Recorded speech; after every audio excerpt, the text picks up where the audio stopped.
Soyez les bienvenus si vous nous rejoignez actuellement sur les ondes françaises de Radio Taïwan International, diffusées depuis Taipei, Taïwan.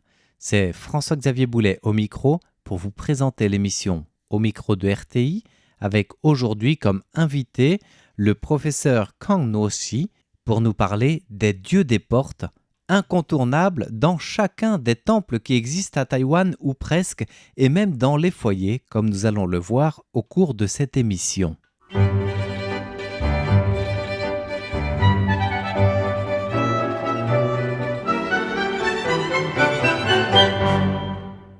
Le professeur Kang No-si est avant tout amateur de culture, passionné par les dieux des portes et leurs multiples représentations à Taïwan. Il a ainsi consacré plus de 20 années de recherche, d'études et de visites de tous les temples en parcourant tout Taïwan pour photographier, illustrer et documenter les dieux des portes représentés dans les nombreux temples que compte le pays. Il faut savoir que la coutume de représenter les gardiens ou dieux protecteurs sur les portes des temples n'est pas propre aux temples eux-mêmes, et elle remonte à la dynastie des Song en Chine, au moment où elle s'est généralisée. À l'époque, que ce soit chez les particuliers ou dans les temples, le monde chinois avait l'habitude en général de rendre 5 sacrifices ou offrandes. Au dieu des portes, au dieu des fenêtres, au dieu de la terre, Zhongliu, au dieu de la cuisine et au dieu des transports, donc des routes. Pour ce qui est de l'existence des dieux des portes, on ne peut pas ignorer, bien évidemment, l'histoire de l'empereur Tang Taizong qui remonte avant, au 7e siècle précisément. Pris d'insomnie, il aurait fait venir ces 2 puissants et fidèles généraux, Qin Shupao et Yu Zhukong, pour monter la garde devant la porte de sa chambre afin qu'ils puissent s'endormir tranquillement sans trouble. Or, il était impossible que ces 2 généraux ne passent toute leur nuit à monter de manière indéfinie la garde de la chambre de l'empereur. Il a donc été décidé, toujours selon la légende, de les peindre sur sa porte, ce qui aurait fonctionné. De là, la représentation des divinités des portes avait vu le jour. Mais pour le professeur Kang No-si, ces portes, tout comme les divinités qui sont peintes dessus, représentent avant tout une autre symbolique, mais toujours liée à la protection.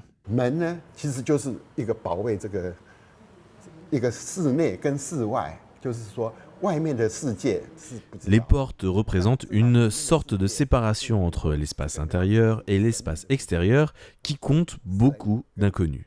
Pour un temple, l'espace intérieur est réservé aux divinités et les portes permettent de bloquer les démons ou autres mauvais esprits de l'extérieur. Bien entendu, le fait de peindre sur les portes permet également de protéger le bois. Le vent, la pluie et le soleil abîment les portes, c'est une deuxième fonction. Mais essentiellement, les dieux des portes revêtent un sens symbolique. Ils représentent une limite et une barrière entre les hommes ou les mauvais esprits d'une part et le monde divin d'autre part.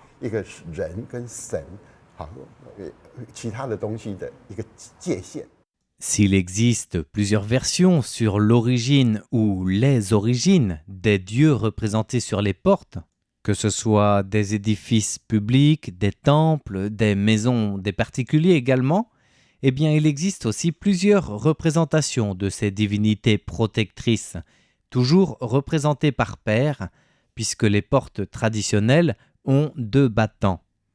Les 2 représentations principales restent tout de même les 2 généraux, Qin Baoshu et Yu Zhukong, ainsi que 2 personnages de la mythologie, Shen Tu et Yu Lei.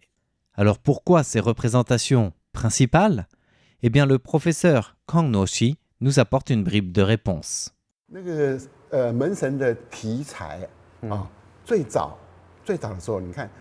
Les dieux peints ont beaucoup évolué. Avant que la Chine ne soit civilisée, il y avait tout d'abord Shen Tu et Yu Lei. La légende raconte que ces 2 personnages capturaient les mauvais esprits sous un péché dans les montagnes. Le monde chinois les a alors invités à figurer sur les portes. Pour les temples, selon les divinités honorées, les dieux des portes varient également. Par exemple, un temple honorant principalement Guanyin, Bodhisattva associé à la compassion, aura généralement sur ses portes principales Skanda, qui se dit Weito en mandarin, et Sangarama Chielan. Ce sont deux saints protecteurs du Dharma. Pour les temples taoïstes, on fait généralement appel à Qinshu et Uchigong.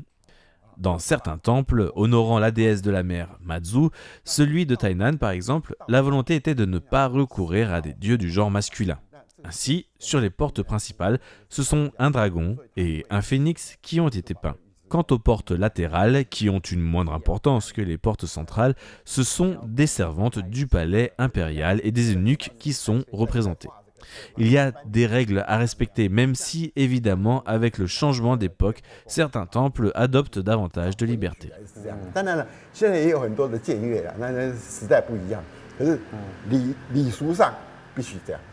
La représentation peinte de ces gardiens ou divinités des portes des temples n'est pas réellement figée.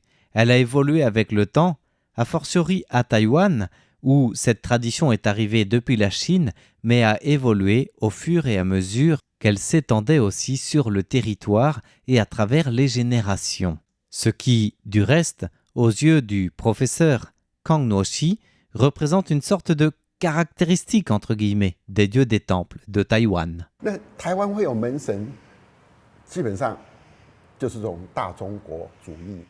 À Taïwan, la tradition des dieux des portes est arrivée avec les vagues successives d'immigration depuis la Chine. Mais au fil du temps, leur représentation a connu des évolutions sur l'île. Dans le passé, tout était très codé et assez figé, comme s'il s'agissait de gravures.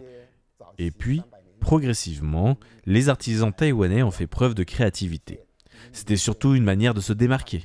Ainsi, on retrouve par exemple des expressions faciales bien plus accentuées, avec une vivacité du regard.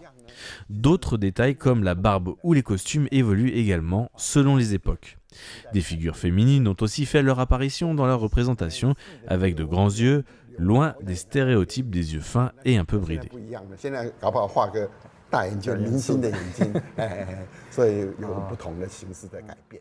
En dehors de leur aspect artistique, de leur aspect rituel et religieux, ces divinités protectrices peintes sur les portes des temples répondent encore à une sorte de code entre guillemets.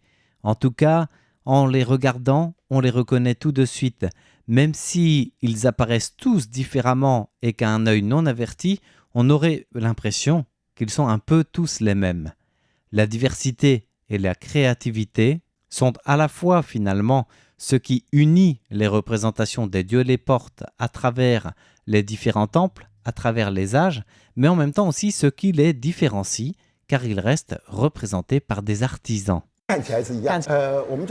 Même de loin, nous avons l'impression que les figures des généraux sur les portes se ressemblent toutes. En réalité, dans le détail, ils sont différents. La posture est peut-être la même, mais leur armure et leurs armes sont différentes. L'un tient une épée, tandis que l'autre un type de hallebarde. Et des fois, les dieux de la même paire de portes se complètent. Par exemple, lorsque le premier tient un arc, le deuxième tiendra une flèche. Ces détails aident d'ailleurs à les identifier. La couleur de leur peau est aussi différente. Et pas seulement les généraux, il en va de même pour les autres représentations. En essayant de décrypter temple après temple la présence et le rôle de ces représentations protectrices, il n'est pas rare de voir certains temples qui ne sont pas dotés de ces représentations, de ces divinités, mais les dieux sont en quelque sorte remplacés par des clous ou par d'autres symboles protecteurs. Là encore, une explication s'impose et le professeur Kang No-shi nous la donne. En général, ce sont les temples de Confucius ou les temples honorant les divinités guerrières qui n'utilisent pas de dieu des portes. Le temple de Confucius est considéré comme un temple plus littéraire et les temples guerriers honorent surtout le général Guan Yu. Confucius, qui est considéré comme le sage par excellence, père de l'éducation, avait en honneur tout ce qui est en lien avec la monstruosité, la violence, la rébellion et le surnaturalisme. On ne va donc pas représenter des dieux pour garder les portes des temples qui l'honorent. Quant au général Guan Yu, c'était déjà un général sans rival. Jamais il n'inviterait des divinités ou gardiens de portes pour le protéger. Par conséquent, dans ce genre de situation, les dieux des portes sont remplacés par des clous. Cette absence de dieu des portes est aussi un symbole de rang assez élevé de la divinité principale du temple. Et en dehors des temples, chez les particuliers, la même approche de protection existe parfois, avec des dieux de porte imprimés qui représentent Tia Quan Chin Lu, qui sont collés. Ce sont 2 officiers civils qui symbolisent la promotion à un poste officiel et l'augmentation de salaire, donc plutôt des souhaits de bon augure que réellement des divinités protectrices. Mais généralement, un officier tient une coiffe, qui signifie la promotion professionnelle, et l'autre tient une sorte de tué, c'est-à-dire un jeu de mots homophone avec des titres d'officier ou de noblesse qui symbolisent un rang élevé. Et il n'est pas rare de voir des histoires un peu personnalisées sur les divinités qui viennent protéger les temples ou les maisons.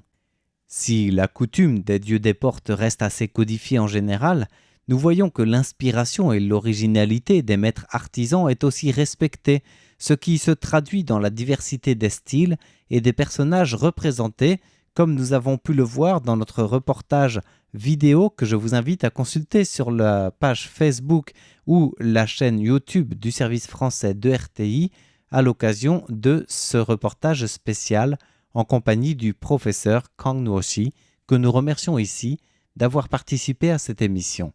N'oubliez pas donc d'aller jeter un coup d'œil au format vidéo de cette émission sur la présence des divinités des portes et leur parcours depuis les temps anciens jusqu'à aujourd'hui à Taïwan. C'était Au micro de RTI, présenté par François-Xavier Boulet pour Radio Taïwan International.